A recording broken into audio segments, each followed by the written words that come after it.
G'day folks and welcome to Australian UFO Sightings official podcast. I'm your host Anthony Goodall and you're listening to Encounters Down Under. Here we invite guests on the show to tell us about their encounters with aliens and UFOs, where most of our episodes were streamed live from our Facebook page, which gave listeners the opportunity to ask questions to our guests regarding their encounter. If you have had an encounter and would like to be a guest on the show, please get in touch with us. You can send us a message through our Facebook page, Encounters Down Under, or send us an email at australianUFOsightings@outlook.com.au. Be sure to join us on Facebook and share with your friends and family to help us grow, and hopefully encourage others to come forward with their encounter. If you're an iTunes listener and a fan of the show, why not give us that 5-star rating and review, and you could have your review featured on the podcast. But enough of that, let's get into what you've been waiting for. So kick back, relax with your favourite beverage, and enjoy the show.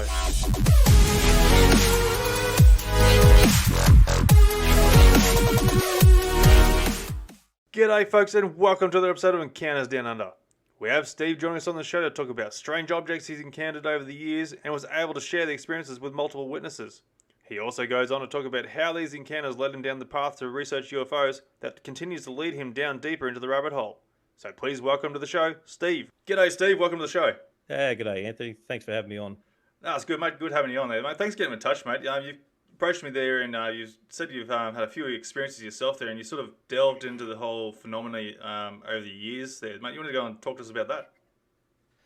Yeah, look, I suppose it all started when I was about 8 years old. I used to watch the sci-fi movies, cartoons and docos and such. And then I started watching certain cartoons like the Jetsons, Flintstones, you'd think, and then they start to introduce aliens into the show and you think, what's going on here? Why have they introduced this into a rock cartoon show? And other shows like my favourite, Martian, Lost in Space, I sort of fair interest in that as well. And then it's sort of, the alarm bells didn't ring until I watched a show called Chariots of the Gods, which quite a few people have seen, that Eric Von Däniken show. And from there, it's just sort of, it got pulled me down the rabbit hole, I suppose.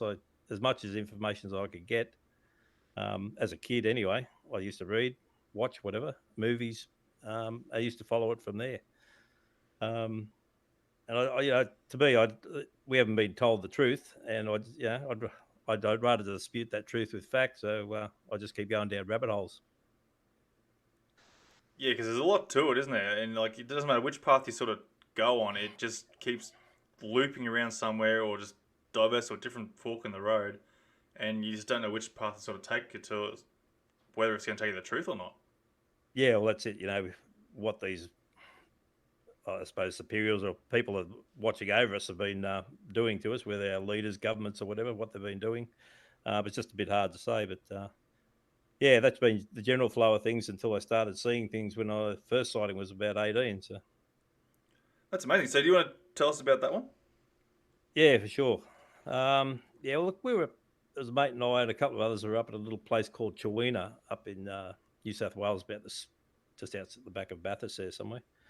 And the parents had a property that was right on the river, and the hut itself was sort of nestled between two fairly high hills, I suppose you'd call them, on the Abercrombie River. Anyway, we just finished having dinner this night and sitting down having a couple of beers. We weren't on the drugs or a heap of beers or anything. So look, the weather was fine. The light was starting to fade, so it was starting to get down to about a dusky look in the sky, not too black, but darkish. And you still make out stuff in the sky as it come over. Not there was much anyway at the time. And we both sat back, just looking up at the sky. Next minute, this brilliant white light comes over from the east very slowly, and it was a circular disc shape. And this craft, I'd have to call it a craft because it wasn't a plane or anything else. It was just brilliant white. I mean, if you ever done your science experiments where you burnt magnesium, that's how white it was, just glowing white. It came over, and as it got to about above us, there was no noise. There was no vapors coming off the back of it. About 2,000, 3,000 feet above us. And then there was no clearance lights on it, so it definitely wasn't a plane. And then about a kilometre behind it, there appeared two F-111s. They were the jet of the day. Clearance lights on. You could make out the profile of the jets, and they were following this thing across the sky above us. until it went out of sight. I mean, the whole thing probably took about 20 seconds from one side where the mountains were, or hills, from one side to the other. Yeah, and that was our experience there, our first experience. And I just looked at the bloke beside me and I said, "Did you see that?" He said, "Yeah, I saw it." And with most of my, or nearly all of my experiences here, I've had witnesses with me seeing it. So yeah, that was the first experience. That's incredible. So, did the craft actually do any sort of weird maneuvers, or was it just traveling in the one path? No, just in one path. It didn't race away from these um, jets or anything. They just stayed within the same distance to each other. Yeah. Um, Do you think it might have been and chasing it down, or do you think it's sort of maybe uh, guiding it in a sense? Like, you know how I'm trying to get the word now, where they travel along with it. yeah, look, more or less. I mean, the jets weren't scrambling after anything because they were very quiet themselves. They were just purring along behind it. You virtually only just hear the sound of the jet. It's not as if they were in full thrust chasing after it. And it was like it was escorting the jets Yeah, that's it. Escorting. I was trying to think escorting. to where it had to go. I mean, that's the way it appeared. Yeah, okay, that's strange. So, any ideas what the light might have been? Like, if it was actually like a craft, or it could have been a military sort of Look, it was craft? a circular disc. We couldn't make out any lights, windows, any other lights, bar that glowing. And the whole thing glowed. There was no, you couldn't see a structure of it. You couldn't see any framework on it. Nothing. Just this glowing flat disc. Yeah, okay. So, what are any rumors or reports throughout the area you're in? Like, of people talking about this at all? Like, surely someone else would have seen it. Look, it's a fairly remote area. We didn't sort of pursue it anywhere. We never spoke about it after that. Ironically, I worked with his brother 25 years later, 30 years later, and I just run the story by him, and I said, "Do you remember your brother telling you this story?" And I told him, and he said, after he just looked at me and he put my hand out and he said, "Thank you for telling me that story because I thought my brother was frigging crazy." I said, I said, I said, "Well, we both saw it, mate. No one's crazy." Yeah, that's amazing, and the fact that it's sort of nothing really said throughout the whole areas, or that's surely would have been like some sort of township. There's some sort of report on it. So I'm hoping. What year was this? Did this happen? If you remember, Uh, yeah, 1976, 76. Yeah, okay. So hopefully March. March. Yep. So hopefully someone listening to this might be in the area there and might be able to go and say they saw the same thing too, which would be absolutely awesome and amazing in itself. So Yeah. yeah. Yeah, well, I posted this story up on another site. And a mate actually read it on Facebook, and he visits that property as well, and had done as a younger teenager. And he said, yeah, had seen some weird stuff up there himself. So I'm yet to talk to him about that. So, No, that's cool. So what other experiences have you had there? all right, I had one in a little. We live just outside Camden, New South Wales. So we were at my father's place one day. We were at I think it was my son's first birthday, and again the weather was clear. There was no cloud cover. During the afternoon, just looked up, and there was probably about 15 or 20 of us there, just immediate family. And it just it's extremely bright white that was pulsing across the sky from the southwest to the northeast. And it was flying approximately 3,200 feet. Like it's fairly high up where jets ceiling height. And that area generally, because the jets turn and then come into Mascot from that direction, we do get a lot of jets across that way.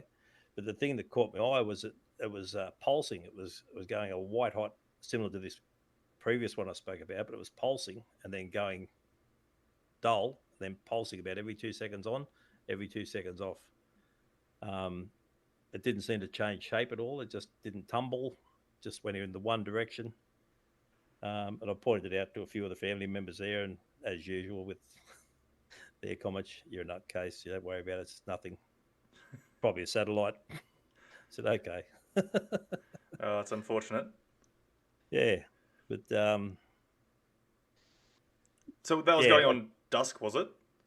no, that was midday. Oh, midday. Okay, yeah. So you definitely, That was I midday. don't think you'd be able to see a satellite from midday there. So it's definitely No, something.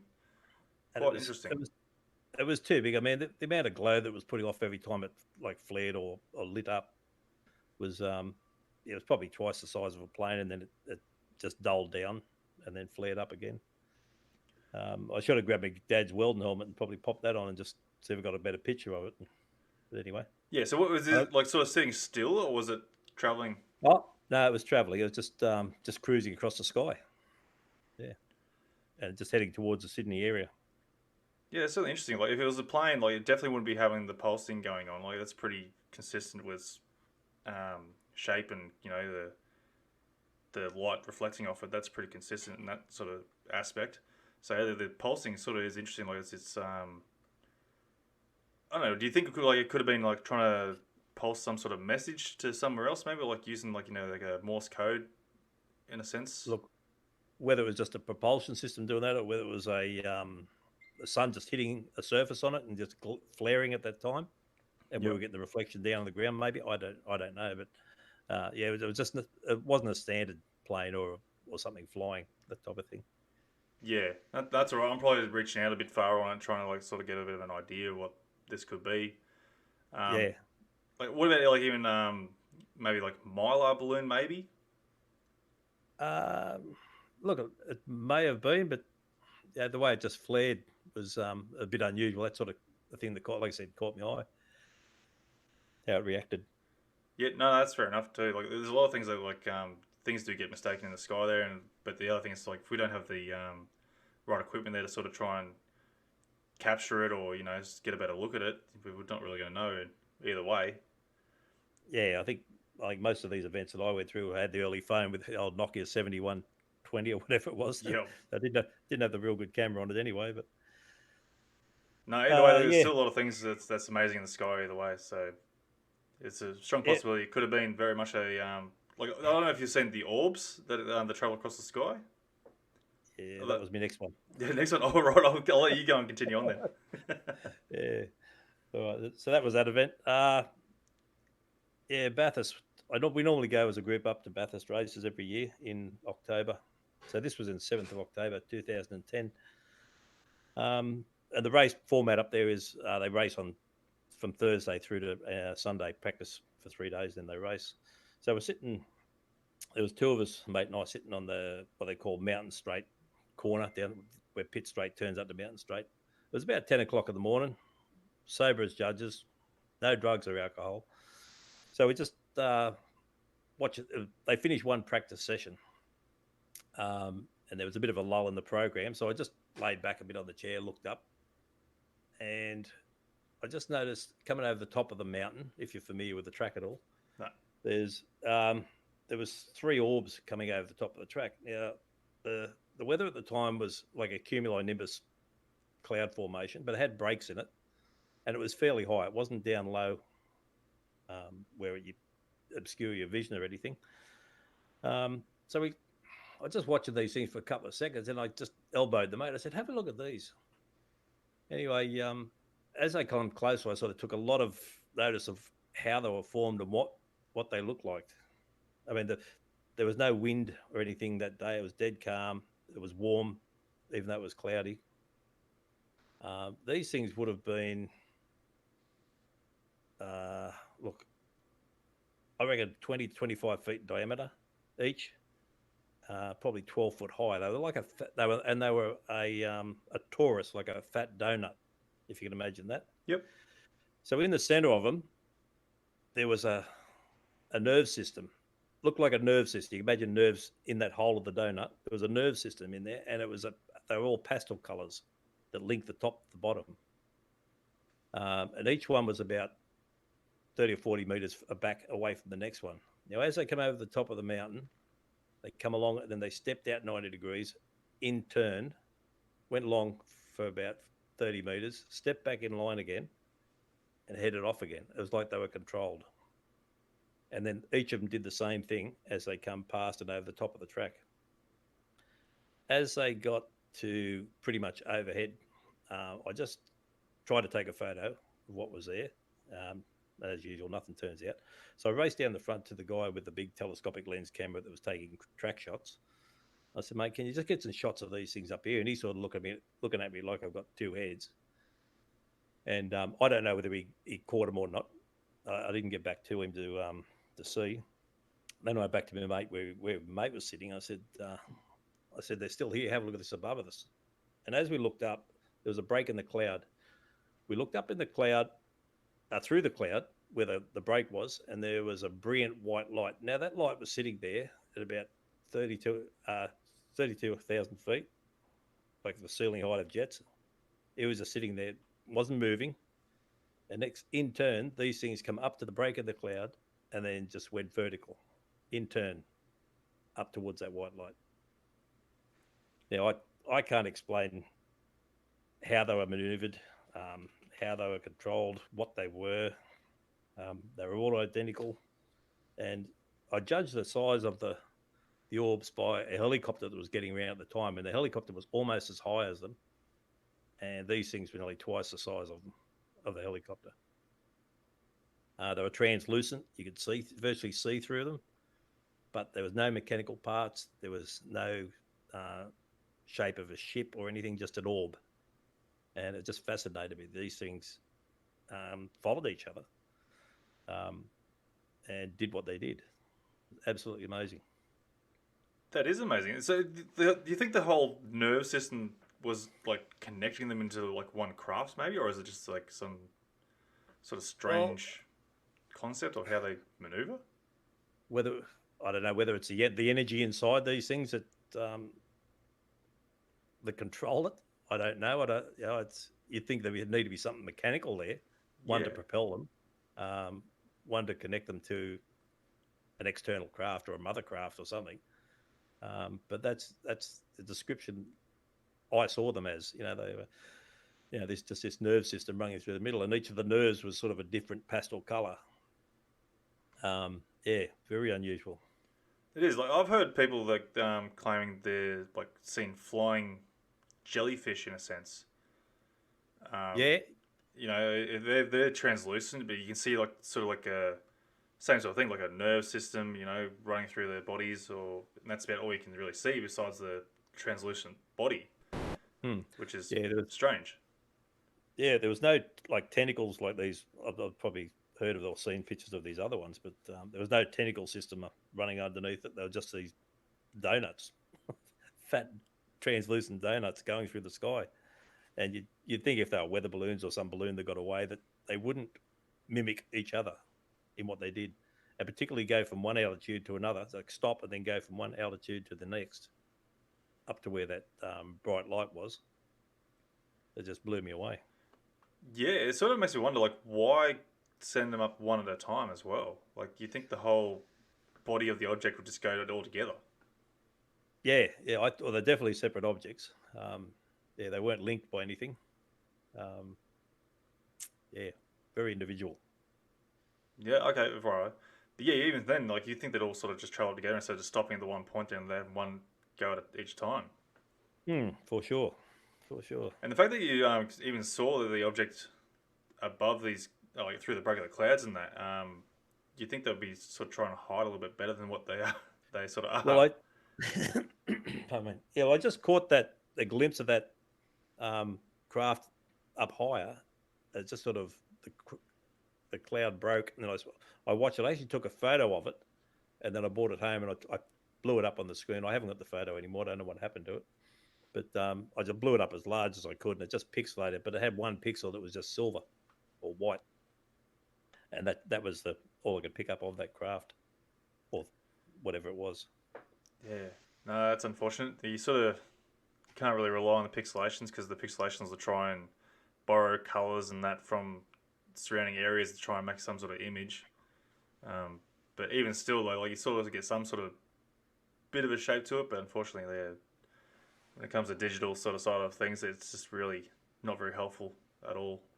No, I think probably had a better camera if I could get hold of that professional photographer that was down the fence. If he got anything, he might have just shrugged me off and concentrated on what he was doing.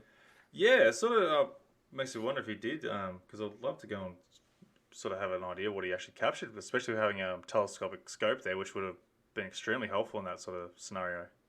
Yeah, for sure. for sure. So, That was sorry, go. yeah, all right. So what year was this race happening? That was the 7th of October, 2010. Okay. All right. Right. The next one was exactly 12 months after, same place, 8th of October, 2011, because we go this track every year, and I just kept an eye on the skies over that period, and I don't know, I seem to get a sense of a look up sense for some reason, and I just capture these things, whether something tells me to do it. I don't know why I look up, but I just got this urge to look up and capture all these sights and stuff. But this was that one night, and we're sitting around the fire having a few beers, and I looked up. We're in the same campsite, same proximity, um, and this night was an absolute clear night as well. And then from the same direction, from the top of the mountain heading west, there was 5. I call them lights or orbs. They appeared to be orbs, but they were very light pearly color. And now, when I say light, I mean they were almost not noticeable. They were that light. They were that faint, and they were in a V formation. And just judging on the height of what this craft or crafts were, it would have been. I estimated that it was probably 2 foot football fields long and about 100 meters wide at the back where the V was at the widest point. This thing came over the top, dead silent. Yeah, it sort of didn't attract anyone's attention. It was probably about 3,000 or 4,000 feet high. And I just looked up, and the others are sitting around the fire just having a conversation. I thought, I'm not even going to tell them.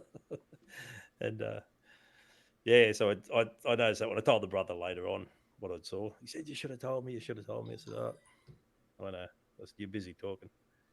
But yeah, so that was that craft, and whether it was one craft or whether it was 5 craft, I've got no idea. It just because the light just didn't allow to pick up the shape of anything apart from that they're in a V formation.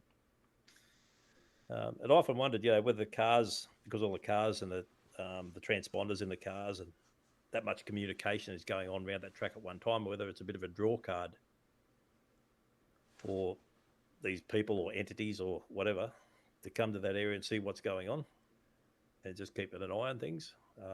It's the only thing I can put down as to why, well, so far I've seen 2 there, or why they're drawn to that area, because there's so much communication goes on, whether it's TV, radio, 2-way radios for the tracks and cars, and all different frequencies used for their transponders. Just makes you wonder. Yeah, or they could just be interested in watching the race themselves. You never know. could be petrol heads themselves. You never know. Yeah, that'd be good. It sort of like makes you wonder too. Like when these sort of crafts have been known to come across, just people in their normal cars and that. It sort of seems to be like a bit of an interference with radio stations and stuff like that. It sort of makes you wonder if there was maybe interference with the track communications as well, as it's sort of approaching. Yeah, I suppose with that one, like unless they were doing some stuff of a night, it was all fairly quiet of a night. But they might have been downloading their telemetry and that sort of thing. Yeah, it's hard to say. No, definitely no. It's sort of got me thinking. Like, people claim the sort of triangle shape to be a TR3B, but my understanding with the TR3B is it's got the 3 lights which are underneath it with the red center light. But there have also been claims of the V craft, like a boomerang shaped one, that have the lights in a V formation. Yeah. I can't remember what that one's called, but I'm thinking it might be that craft. Yeah.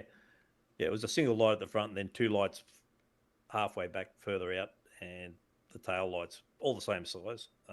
Yeah, just wider again. So either, like I said, either 5 craft or 1 large craft, but it was a massive thing, absolutely massive, and Yeah, quiet. Like, you're right. yeah. So that was Bathurst done. The next one was wife and I were in the car. We're heading to Cooma.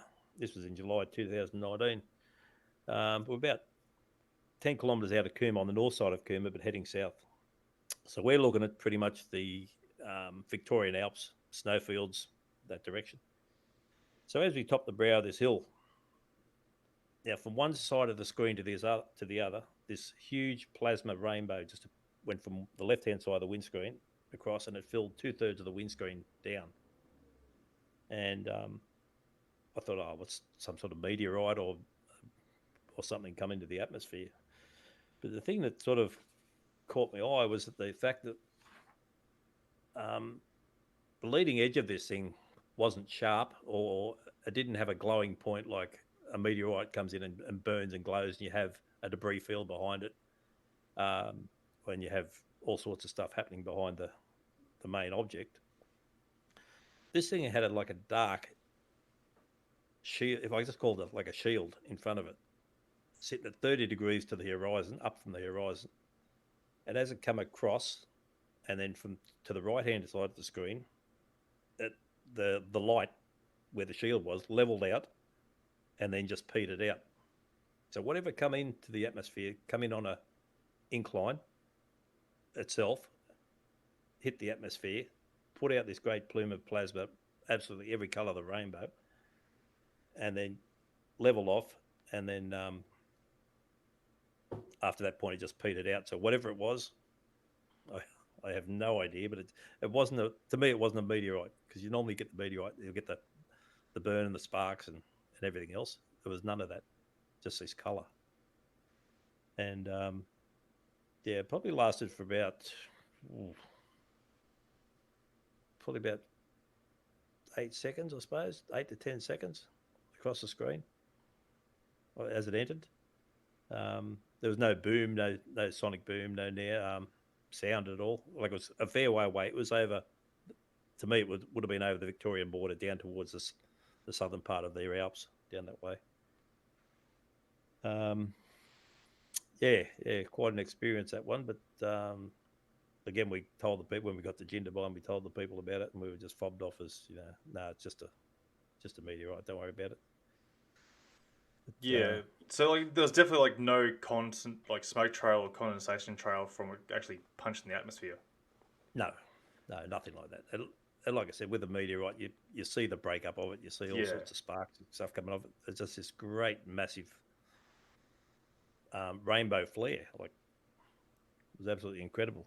Any ideas on what the whole concept of that might be?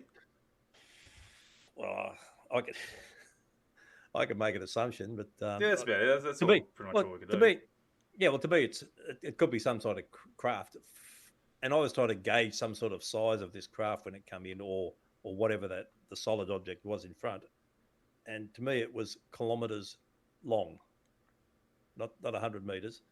Just the width of the front of this this flare was kilometres long, and then it flattened, and then entered the atmosphere down lower.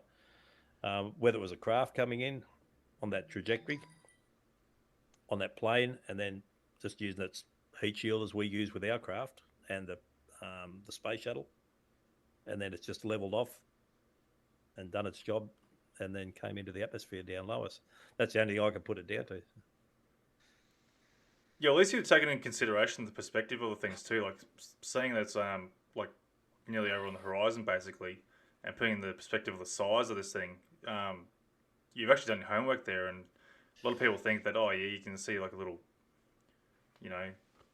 craft, and then trying to make an assumption that it's like this big massive craft, where it's above you sort of thing. Like I'm sort of losing myself here on what I'm trying to say, but Yeah. But like if you're selling in distance there and going with size comparison, you've sort of put a bit of calculation there on how big this thing might have been given the distance that it was from you.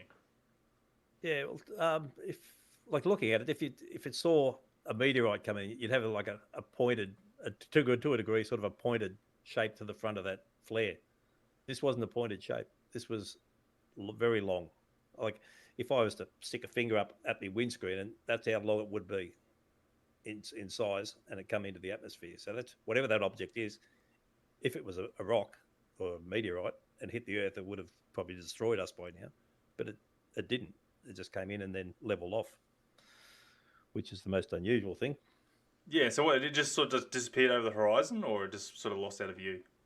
Just lost out of view. It was dark at that point because the flare sort of just, as it leveled off, the flare went, and then we couldn't see it once it leveled out.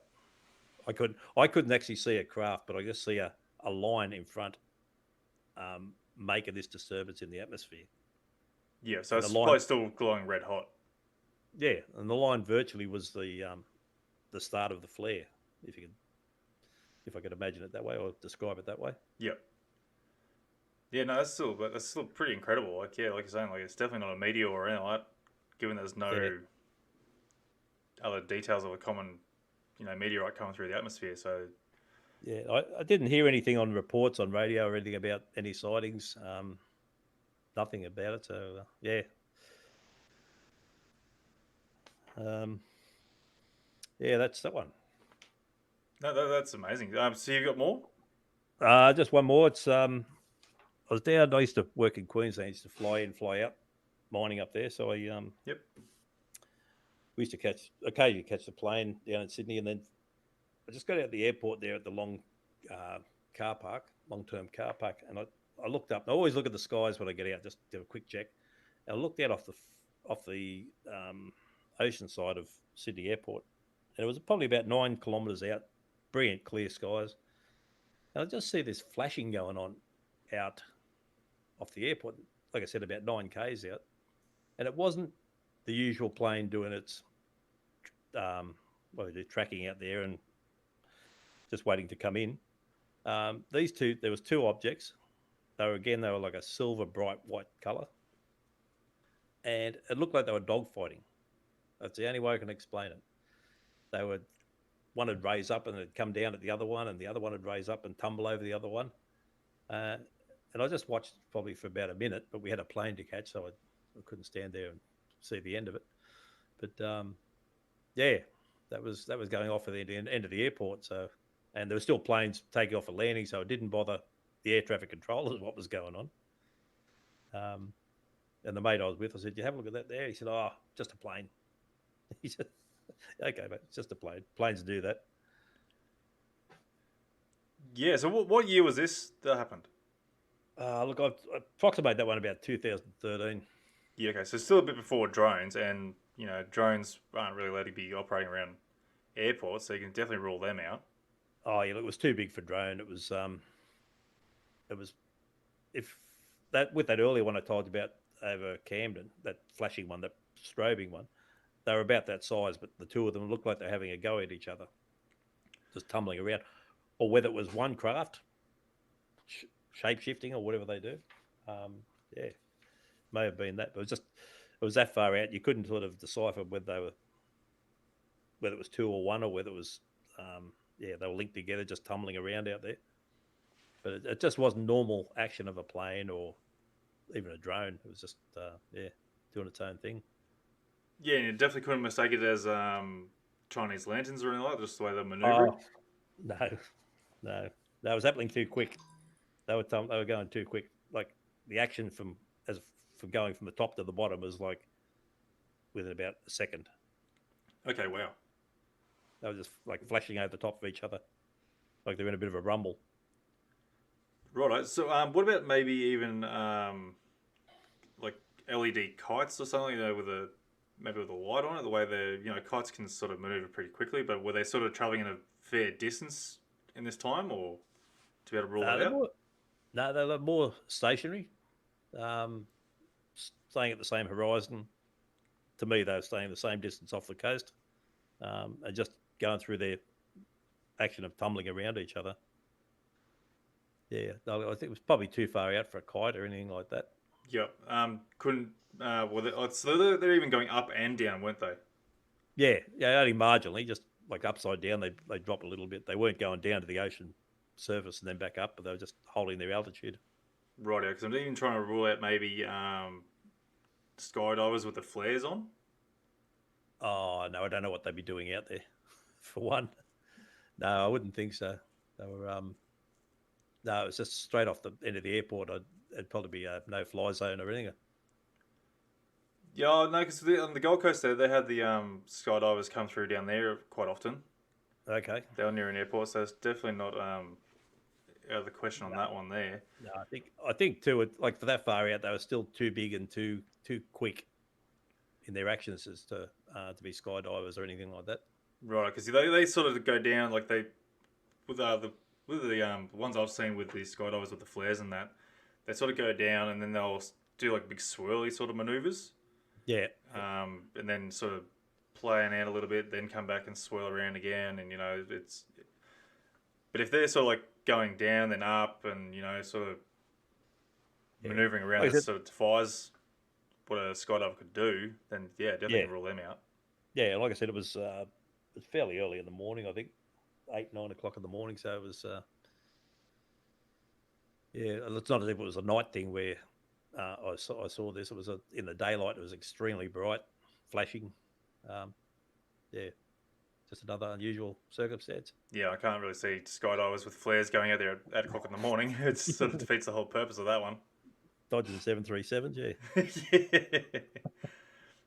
No, that's absolutely incredible. It sort of makes you wonder, like, because it's not the first time I've heard of UFOs sort of having a bit of a dogfight or battle of some sort. I was speaking to one there with Phil Tyndale. There, he saw one there with his brother and that, and yeah, they basically battled where one actually ended up crashing into a tree. So, Wow. Okay. and yeah, there's evidence of the damage to the tree the next morning. A bit of a story behind that one, but yeah, absolutely amazing. So it's not the first time I've heard of these things having a bit of a battle out. So it makes you wonder what's going on in the outside world there that we aren't seeing behind closed doors. Yeah, yeah, for sure. A lot we're not told. Definitely. So you that was your last experience. Yeah, it was. Yep. And so you also mentioned that you sort of dove down the rabbit holes there since you were young there, and sort of over the years you've been sort of researching into it, keeping an eye on what's going on. What have you sort of found over your time? Look, I'll probably find out more and more, more particularly just of late with what's going on around the world. I think a lot of the stuff's been covered up by, let's say, the elites. If you want to go down that rabbit hole, I think I think a lot of this information is going to be out to the public down the track. Even Congress in the last 2 weeks have been making a lot of noise about releasing UFOs and UFO information. I don't know what their play is on that at the moment, but just keeping an eye on that. I think governments around the world have been covering up this stuff for years, absolute years, whether they don't want us to know because they want it to use this information for their own source, whether they think we'll be afraid of what we find out. I've got no idea. Yeah, I think they're trying to do a bit of a soft disclosure thing. There's just sort of stop the mass panic that they're afraid of. Um, because like when you looked at the reaction there when they first brought out the U.S. military admitting to the fact that UFOs are around here, no one seemed to really give a shit. Whereas like the UFO community was like, oh yes, UB, finally we getting some sort of disclosure there. Like we didn't get anything hardcore evidence or anything to really say that what these things are. Yeah. But the fact that like no one seemed to really care, it's like, oh okay, yep, cool, right, these things are around. Yep. Yeah. No worries. And then just after that, and it's like, well, where's the rest of it? Where's Yeah, this that's panic right. that they're expecting? I mean, every time there's a good story, they want to close it down. They want to take the footage away. They want to mute everyone that's been a witness to it. I mean, you've only got to look at that Westall story down in Melbourne, the Westall School, and what happened down there with the teachers, the students, and anyone else that was a witness. They shut them all down, took the cameras off the teachers, silenced everybody, and now the pupils are still coming out saying this did happen. Yeah. You got the other story with that young pilot that went off Victoria to Tasmania, went missing. Yep. I mean, probably a lot of untold stories that have been hushed up over the years. I don't know. I just think the truth should be told. We're not kids anymore. No, well that's it. And I feel like if they sort of admitted to this earlier on in the years when these things were actually happening, like there wouldn't be a mass panic to what they would be expected today. I think if they sort of started bringing it out slowly back in those days, it'd just be normal these days. Going, oh yep, these things are around. Yep, cool, okay, and we're still sort of looking into it maybe, or we might have had more an idea of what these things actually are. But I think they're sort of like scared of the War of the Worlds sort of story that with the radio announcements that they did Yeah. back in the 20s. I think it was. I can't remember when it was, but the panic that Yeah. sort of created. I think that's what they're afraid of. Mm. Yeah, I think too with the like the repercussions against some of the religious beliefs around the world, what that might bring on or might create. Not that I don't think it'll be a war thing or a fear thing, but in some people's minds, they might be a bit delusional as to how they've been led as far as religion goes and some of the beliefs in religion. Um, that might be just another aspect of it, but there's political aspects. There's all sorts of things. Yeah, I've even people I've spoken to in the past as well. Like they've even thinking like the way religion covers it up is like these things are demons or fallen angels and sort of stuff. That's their explanation to what these things are. It's not a weird concept, but it's like, in the end, like we don't know either way. But it's I suppose that's one way they're going to try and cover up the reality that these things could be from another world in the universe. It's just a weird one to think that it could be a godly aspect where these are fallen angels or from the demon world Yeah. down in hell. I suppose so. You got to respect what we've been taught and what a modern era we live in, as opposed to those people back 2,000-3,000 years ago when these books, or even earlier when these books and Bibles and Sumerian texts were written. Just how they perceived these things to happen, and we're in a mechanical world now, but they weren't. So that was the way they wrote it. That's how they perceived it, and that's how they've sort of pushed it on through the years. Um, I mean, the Bible itself's been cut and pasted quite a few times, probably to suit religious orders of the day, um, and maybe some of this stuff's been cut out of it just to take away some of the, I don't know, what do you call it? The reality. The reality, yeah, more so out of it for sure. Yeah, because like even then, back in the ancient days, they'll if these beings were coming down and interacting with humans at that time, they were pretty much worshiping them as gods. And I suppose that's probably one way we can sort of look at it in a religion sense that they could be mistaken as a godly or demonic sort of entities as such. Yeah, yeah. Whether they were good angels or bad angels or yeah, fallen angels, whatever they want to call them. Yeah, it's hard to say, Anthony. Yeah, no, it definitely is. I suppose it's one of those little wormholes that just sort of No, keep going around and around. You're like, oh, well, I don't know. Like you sort of you sort of dive into it and go, look, it does sound convincing, and you sort of start thinking in your head like, could it really be something like that? And then you sort of got to bring yourself back to the level of ground and going, hang on, look, I'm not going to go and dive in this too much deeper because it could exactly. either be a trying to think how to put it now. Like you could warp you in a sense to like where you get too indulged in it, if that makes sense. Yeah, yeah. Just go off on a tangent somewhere that you don't want to go to, and sort of take you off your train of thought. Yeah, and the next bit you could be like, it might send you down the wrong path, and you start getting too deep into the conspiracies and stuff like each conspiracies probably have a bit of truth behind it, depending on how much truth there is to these conspiracies, obviously. But there's obviously got to be some sort of form of truth behind them for someone to actually come out, and it goes like a bit like Chinese whispers. Someone could actually tell you the truth, and then someone will relay that, and then it just keeps getting warped from there. Well, that's right. Yeah.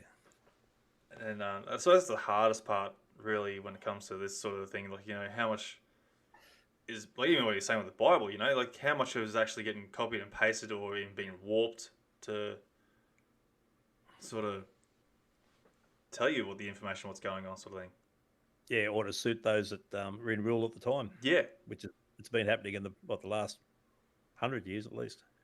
Yeah, and it's a shame, really. Like, the truth goes a long way, and it can harm a lot of things as well. But in the end, the truth has got to come out regardless, whether or not they want it to. Yeah, I think we'll definitely see that. I think I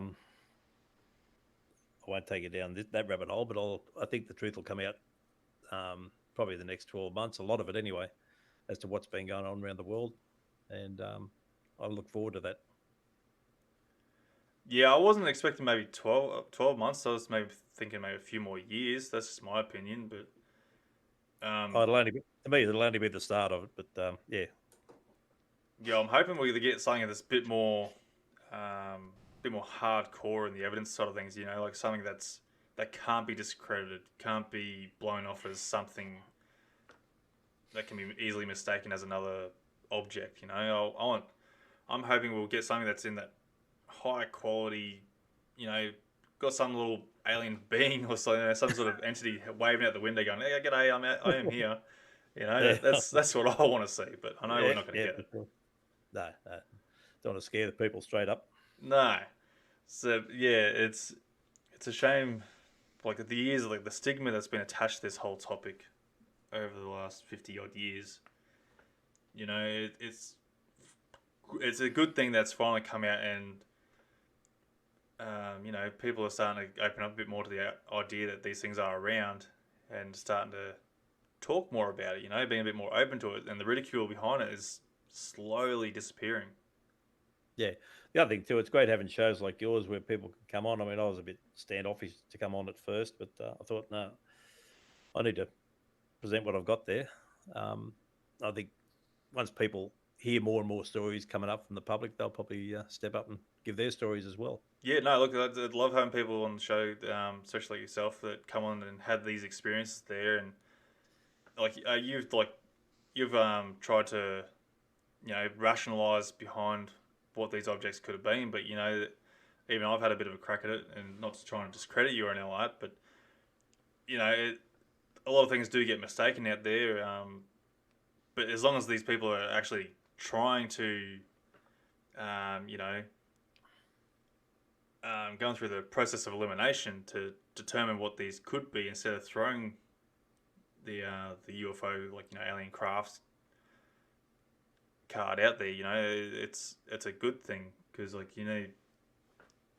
it sort of gives more credibility to your experience in a sense, where you've tried to determine what it is, but you can't explain it. So it's got to be something that's not really of this world. Yeah, I know sometimes too.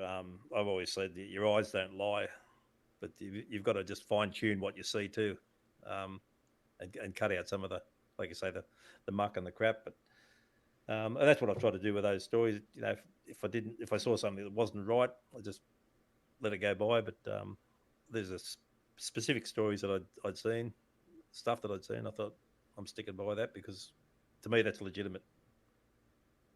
Yeah, that's it. Like people say like they know what they saw, and like you can try and define it and trying to come up with an explanation as much as you want, but like you're not the one that's seen it, and so like you can't really deny them of what they're seeing. You know,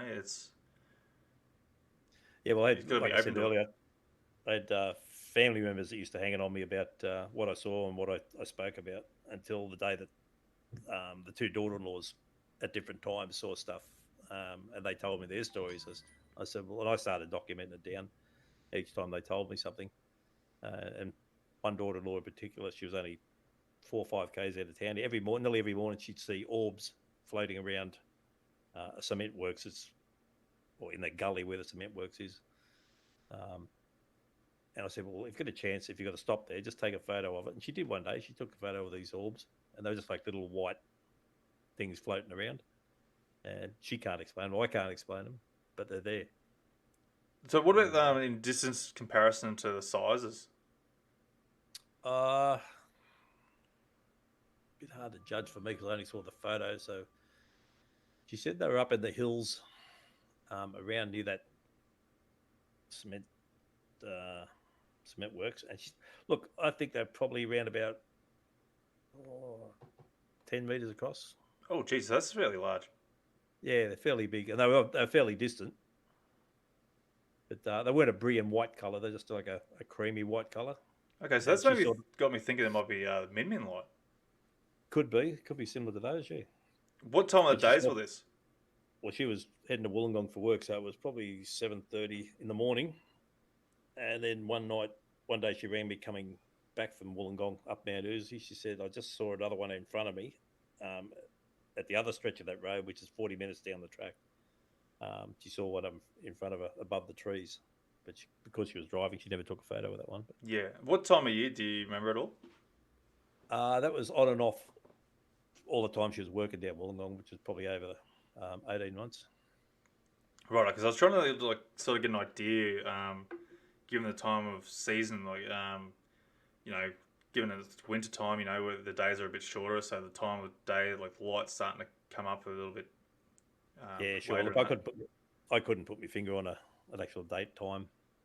Yeah, because I'm just trying. Generally, You're right. you're right. Just generally in the morning, she saw most of them around that 7:30 time. Yeah, because I'm just trying to go with the theory that they have to explain these min lights. Like, I'm not a great belief on the theory, but the idea is basically they're trying to say like, you know, the light bending on, you know, moisture in the air and all sorts of stuff, or gases that are surrounding the areas or whatever, and you know, sort of trying to create these sort of orbs. Like that's basically their explanation to what the min lights are. That's I don't know. It seems a bit far fetched because like people are seeing these things in the middle of the night, and you know. Yeah, for sure. And that's what I was trying to sort of think of, like, given that it's like 7:30 in the morning, you know, lights sort of up there depending on the time of the year and that. If that did sort of play a part on it, but if it's going sort of like all year round, then you know the sun's getting up at like 4:30 in the morning, 5 o'clock, Yeah, and by that time 7:30 in the morning. By that time, the sun's nearly in the middle of the sky. So yeah, so yeah, there's definitely some strange things that happen around, and yeah, I'm hoping one day we'll really know what everything is that goes around that people are seeing. yeah. I think that day will come. We'll just got to wait for that. Yeah. So, yeah, mate. Look, you also talking about when we first started the show. There, you were talking about like a bit of the paranormal aspect. If you want to touch on that, if you still got a bit more time. Yeah, look, no problem. I spoke to the daughter-in-law to see if I was okay to tell this story because it involves a father. Yeah, just a bit of background on it. Her father had a car accident here, probably about when this episode happened. He had a car accident and he burnt to death in the car, unfortunately. And I never knew him. And then some years later, probably 2 or 3 years later, we weren't home at the time, but my daughter-in-law was there, my son, daughter-in-law, and my daughter-in-law's sister and her 2 kids were in the house, and this is one evening. So what had happened? They were sitting around the table talking. The daughter-in-law's sister went up to change the baby. Had 2 kids, one little fellow about 3 years old called Diesel, and the other one was just a bub. So she went up to change the bub up the bedroom, up the hallway. The child, Diesel, went to follow the mum up, and he got half up the hallway, and he said he looked up at the end of the wall at the hall, and he said, "There's fire poppy up on the wall." Anyway, this is a story relayed from my sons, and he wrote it down, typed it all out. And she said, they went up to him. They said, "What do you mean?" He said, "He's up there. Fire poppy's up there." And now this kid had never known his grandfather. He didn't know the story behind what happened to his grandfather. Yet he's pointing out this guy at the end of the wall, fire poppy. So anyway, the young bloke picks him up, and as he does, the cat walks past them up the hallway and looks up to where fire poppy was on the wall, or supposed to be, and the cat just arcs up, hair stands up on the back of its neck, and just bolts out of the hallway. And then my son picks Diesel up, and he said, "Do you want to talk or go up to fire poppy?" "Yeah." And he goes near him. He said, "No, he's hot. He's hot." So anyway, he backs away, and he said, "Well, what's fire poppy wearing?" And he said, "He got purple on." So he's got the and what happened? This grandfather at the time used to be a boilermaker. So he used to wear the old wife basher singlets. They used to bleach out and go purpley in colour.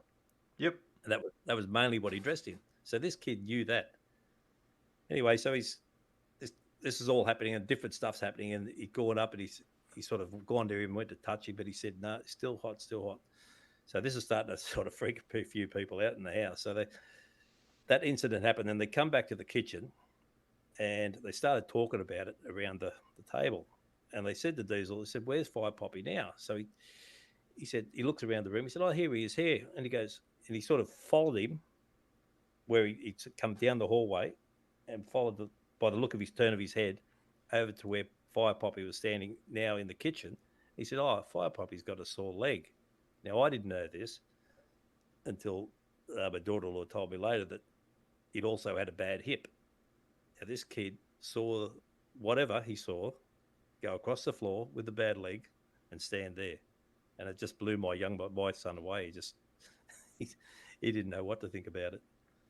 But yeah, it was just one of the experiences there as far as like paranormal stuff goes. So I think kids have a pretty good perception of young kids like that, of all sorts of stuff. They talk to their friends, their imaginary friends, and all sorts. So whether they've got some sort of perception as far as paranormal goes, it's yet to be seen. Yeah, no, that's an incredible experience. Like I've even heard, like I've had some friends there when I was growing up, where they had a kid. He was maybe 1 or 2 years old, and I think it was the kid's birthday or something like that, and he's walking down the hallway with his hand up in the air, like as if he's holding someone's hand. And it was not long before that where I think it was the grandmother passed away. Yep. And same sort of thing, just walking along, and like they're like, "What are you doing?" It's like, "Oh, I'm holding such and such hand." It's like, righto, well, yeah, you know, it's really scary when you think about it, like, because like we're always so reliant on what we see and perceive and such like that, and we're so reliant on it. When something like that happens there, it's sort of like really unnerving. Yeah. Look, it was a very unusual situation. Normally, some people see some sort of image or something like that, but to have to see a child pick out stuff about his grandfather he'd never met, he never knew the story behind, and then to watch him walk across the floor with a hop. Now, just expanding on that, another unusual situation with the same person, my the daughter-in-law, and my son, actually, they were in our place while they were building their home. So they finished building their home, and it was all but finished. And my daughter-in-law took their daughter at the time, which is she was about 2, I think, down to their home. Their home was built off the ground a bit, so they walked under the house. And as she walked under, the little girl looked back, and she said, "Oh, there's a man over there," and spotted someone standing in under the house, but there wasn't. So he couldn't see it. So she just bundled up the daughter and pulled her out and sort of took away from it. And then sometime later, I was at home and I was standing in the kitchen. I just thought to myself, how fortunate I am to be here and being a grandfather to the young granddaughter and experiencing her grow up and have fun and everything else. And I just said in my mind, and this is pretty unbelievable, I just said in my mind, Curtis, who was the grandfather's name, I said, "Curtis, if you want to experience your daughter through me, that's okay." And within seconds, I got this rush of tingling through my body, head to toe, for 15 seconds or more, as just zinging up and down my body. I'm zinging now telling the story. And it was like a sense of euphoric feeling. It was joyous. It was lovable. And I started giggling because that's how it felt. And as it sort of finished, I said, "You're welcome." Because I think he took the opportunity. This is what my mind is. He took the opportunity to do that, experience his granddaughter through me. So, yeah, just another bit of weirdness going on there. Yeah, no, absolutely. Like, because the reason why we're sort of going down this path here is because, like, you know, there is a spiritual sort of connection that there's people have claimed, like researchers down the years of claiming paranormal and UFO or even alien beings or whatever. There's some sort of connection there, you know, and it sort of makes you wonder what the connection is. But you know, people have an experience there where they can see paranormal or even the ability of seeing crafts in the sky and all sorts of stuff at the same time. Sort of makes you wonder, like, what's their connection to spiritual aspect of things? Like, you know, like what's different in their mind to be able to have these experiences there? And like you were saying that you've seen all these different crafts and objects and that, and even had your own sort of paranormal aspect, or even your family as well. It sort of makes you think like your family has some sort of broader connection, something strange going on there that we don't seem to really understand. Yeah, I think if you're open to it, you're accepting of it, you'll probably see those sort of things. I think if you're closed-minded, or put shields up, whatever you want to call it, I think you probably won't see it or don't want to see it. I think that there is a. I think, like I said, you've got to open yourself up to wanting to believe that sort of thing can happen, or you can see these sorts of things. Yeah, I think it's like the biggest part of it too. You have to really be open minded to the whole aspect of these things. You know, because a lot of people, that's where a lot of the ridicule comes from. Like, you know, people just think you're a crazy, drugged up psycho, some sort of crazy person that belongs in a mental house. But the fact is, like, people are seeing these things around the world, and not everyone's on crack or have mental issues. You know, a lot of people have a high regard. You know, positions in governments. You know, police, whatever. You know, some sort of higher aspect in society, and they're even having these experiences there. Like, so there's no discrimination between mental wellness or anything. You know, these things are happening to people around the world, so you can't deny these people of their experiences. No, I think everyone can do it. Hasn't got the opportunity to do it if they want to. So it's all out there to see, experience. Yeah, absolutely. And I suppose personal preference really. Like people are saying they want to go and see these things, and I suppose if a spiritual sort of sense, you know, broadening like sort of helps broaden or open your mind up, I think this might be the path to go on for people to sort of look down and try and open themselves up a lot broader to hopefully experience something. Yeah, I haven't done a lot of the spiritual side. I think just those few experiences we've had at home sort of spooks me a bit sometimes. But just to know there's something different going on there. That's interesting for me. Very interesting. Yeah, no, definitely. Like, so have you had like any experiences like possible abductions or maybe missing time that you're aware of? No, look, I've had nothing like that. I've heard of a lot of the others on the other podcasts that you've had, but no, nothing like that. Nothing with family members either, or that they might have mentioned. No, I can't put my finger on anything. There's been some other paranormal stuff that that's happened around the place, but I won't talk about that one. No, you're right. That's fair enough. No, look, either way, it's still amazing and incredible. Like especially like the sightings you've had there, that just mind blowing. Especially the translucent one. That one's got me really intrigued in what these sort of translucent sort of objects are that seem to be getting around that don't seem to have some sort of mechanical or some sort of structure to it, except for maybe like a biological sort of formation to them. Yeah, and I brought that conversation up with the guy I sat with that day, with his family around, and he virtually went into silence, didn't want to talk about it. It's pretty unusual because to me that was just awe-inspiring stuff, a story to be told, and he didn't want to tell it or didn't want to be associated with it, which I think is, I don't know, to me it's just that's unusual. It is, and I think that's just the thing. Like, if we don't understand it, we sort of clam up a little bit there. Like, it's mind-boggling, I suppose, one way to put it, because you just got no idea. It defies all our known logic that we've sort of grown up with, Yeah, our well, normal sense of reality. yeah, well, it's just to me, it's just not normal. A lot of the stuff I saw, it's a lot of stuff I consider wasn't man-made. It wasn't normal stuff, and that's why I started documenting. I thought, no, I better before I even start forgetting about it, I'll put it down on paper or on hard drive. So Yeah, no, you've done well there because a lot of people just sort of rely on their memory, and at least you've sort of written it down as soon as possible to try and get a bit of an idea. So, because memory does change, and we sort of forget a few little minor details here and there that could really help the scenario. But no, you've done well there, sort of writing it down, sort of trying to get it on paper at least. Anyway. yeah, well, cheers, mate. Well, that's about my stories anyway, Anthony. So Yeah, no, appreciate you having me on here today. no, it's absolutely my pleasure having you on here.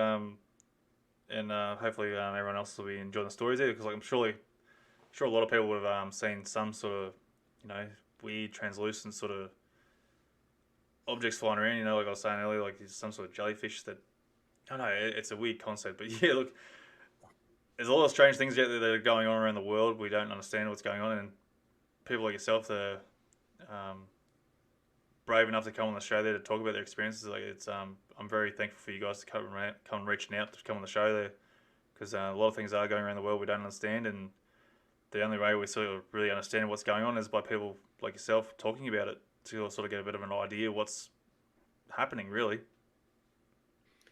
Yeah, well, it's been my pleasure, Anthony, anyway. So thank you. No worries, mate. No, thank you very much for coming on the show, mate. And yeah, look forward to talking to you soon.